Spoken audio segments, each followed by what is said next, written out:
6မှာကျေးရွာတွေမိရှုနေတဲ့စစ်တပ်စစ်ကြောင်းတိုက်ခိုက်ခံရပြီး9ဦးသေဆုံးဆိုတဲ့သတင်းကိုဖော်ပြပေးပါမယ်။မကွေးတိုင်း6မြို့နယ်မှာပြည်သူနေအိမ်တွေကိုမိရှုနေတဲ့အကြမ်းဖက်စစ်ကောင်စီစစ်ကြောင်းကိုတော်လှန်ရေးတပ်ဖွဲ့တွေကမတ်30တရက်မှာနှစ်ကြိမ်တိုက်ခိုက်ခဲ့ရာစစ်ကောင်စီတပ်ဖွဲ့ဝင်9ဦးထပ်မံသေဆုံးခဲ့တယ်လို့မကွေးခရိုင်တရင်3ကထုတ်ပြန်ပါတယ်။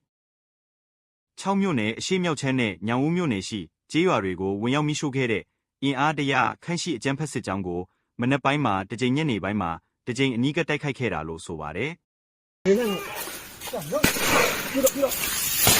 အဲ့ဒီတိုက်ပွဲမှာစစ်ကောင်စီတပ်ဖွဲ့ဝင်9ဦးထပ်မံသေဆုံးပြီးတော့အများပြားအပြင်းထန်ဒဏ်ရာရခဲ့တယ်လို့ဆိုပါတယ်။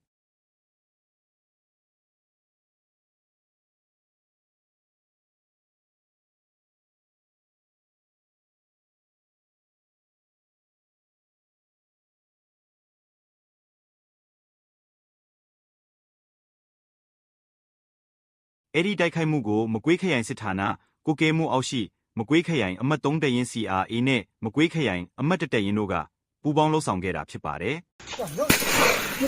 ။